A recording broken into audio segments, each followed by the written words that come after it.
On the moon, a single night lasts 14 days, 2 weeks of complete darkness during which the temperature drops to minus 130 degrees. In the craters at the South Pole, it can even drop to minus 250 degrees. Every solar panel is worthless there for 2 weeks, and no battery in the world can cover that without becoming impractically heavy. So anyone who wants to live on the moon needs a power plant that doesn't rely on the sun. A nuclear reactor. And that's exactly why there's a race going on right now that hardly anyone is aware of, because it's not being won with rockets, but with fuel rods. On one side is Westinghouse, the American reactor giant, which is currently getting a boost from a multi-billion-dollar program and a presidential executive order. On the other side is Rolls-Royce, which has been building the reactors for British nuclear submarines for 60 years and has designed an elegant lunar reactor. But one of the two has just been dramatically knocked out of the race. And the reasons for that say more about the future of space travel than any engine ignition. My name is Serwin, and this is Mars Chronicles.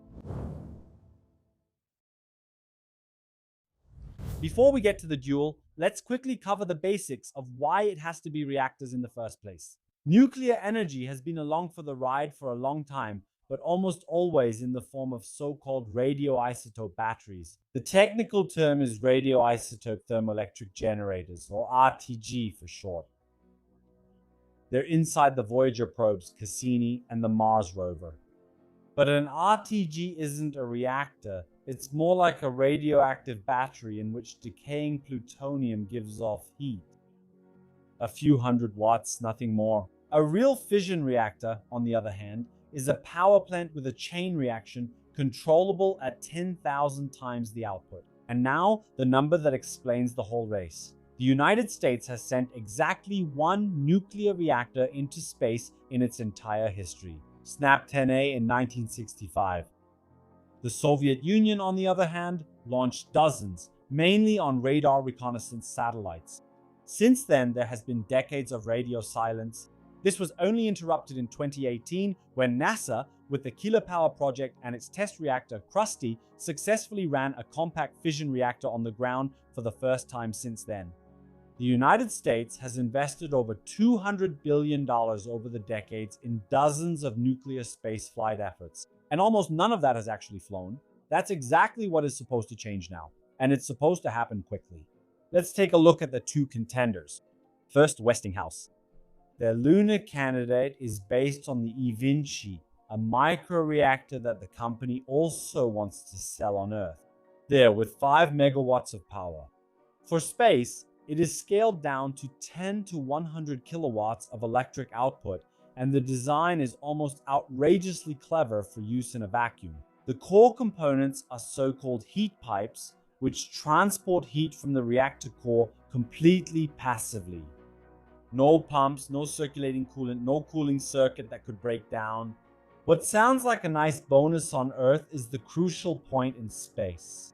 Because every moving part that can get stuck during the lunar night at minus 130 degrees, that's a potential total failure, and there's no technician with a toolbox up there. The reactor is controlled by rotating control drums at the edge of the core. The heat is converted into electricity via a Brayton cycle, essentially a gas turbine, or alternatively by Stirling engines, and the core is supposed to run for up to 10 years without refueling. The whole thing comes completely finished from the factory, fueled and assembled. Westinghouse has been developing this since September 2022 in NASA's Fission Surface Power program, together with the engine manufacturer Aerojet Rocketdyne, and has also teamed up with the lunar lander company Astrobotic, which wants to build a real lunar power grid called Lunar Grid at the South Pole. Important for context, Westinghouse is not alone in the American race. The same program also includes a team from Lockheed Martin and the reactor builder BWXT, as well as a duo made up of Intuitive Machines and X-Energy. So the duel is more precisely Westinghouse versus Rolls-Royce and two other American teams. But then it's no longer a duel, whatever. Let's move on to Rolls-Royce, and this is where the story becomes tragic. On paper, hardly anyone has better qualifications, because Rolls-Royce has been building pressurized water reactors since the 1960s, which power Great Britain's nuclear submarines. So, compact, robust reactors for environments where no one can just go outside to fix something. Sounds suspiciously like the perfect training ground for lunar use. Starting in 2022, the UK Space Agency funded a space microreactor with a total of around £9 million. That's about 10.5 million euros. Rolls-Royce developed the three core components together with universities like Oxford, Bangor, and Sheffield. That means the fuel, the heat transfer, and the power conversion. At the end of 2023, they presented a concept model with a target output of around 100 kilowatts. And they aimed for a demonstrator on the moon in 2029, but more recently, it's expected to be in the early 2030s. I'll link the official video for you below. It's worth it. And then, at the beginning of February 2026, the break came. Rolls-Royce has stopped the development of the Lunar reactor indefinitely. The government funding had expired. No launch partner was found, and by far the world's largest customer slammed the door shut because the American Lunar Reactor program is, by presidential executive order, expressly reserved for American companies. What remains is just a footnote. The American subsidiary of Rolls-Royce is still allowed to assist NASA with an energy converter. And that brings us to the real punchline of the duel. The decision wasn't made on the test stand, but in the budget. Rolls-Royce received about 10 million euros in project funding over 4 years. The Americans are running a program worth around $3 billion. With a presidential decree, an act of Congress, and a fixed target date. This isn't a duel, this is a weight class. Let's continue with the question of why America is suddenly stepping on the gas so hard. The answer can be found in a document dated December 18, 2025, the presidential executive order titled Ensuring American Space Superiority.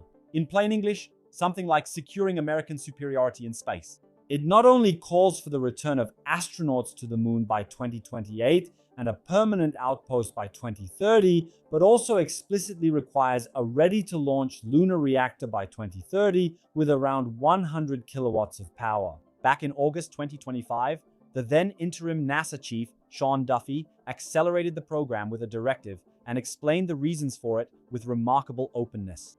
It's about the race with China. Russia and China already announced in March 2024 that they would build a nuclear power plant on the moon together.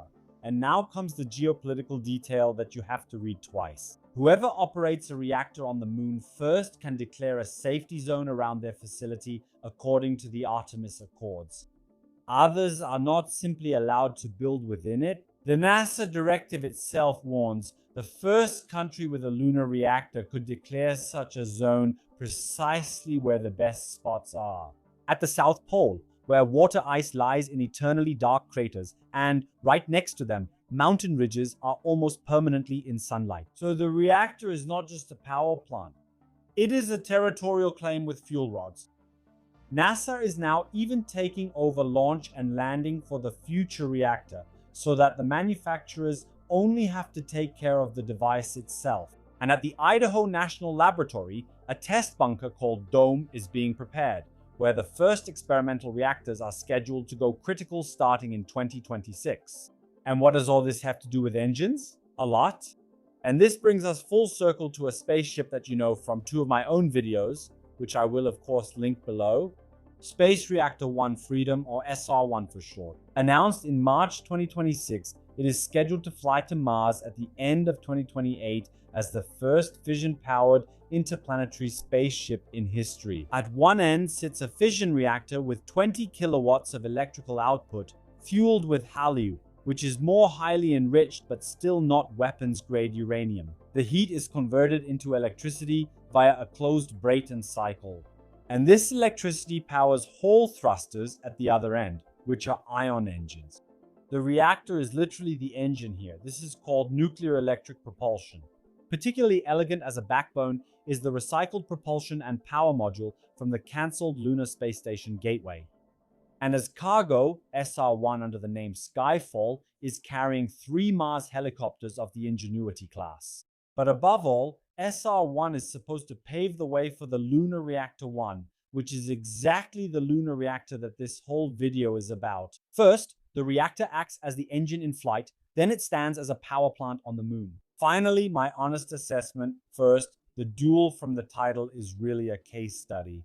Rolls-Royce didn't fail because of physics, but because of a funding model that treated space nuclear like a university project, while America turned it into a national mission with decrees, laws, and billions.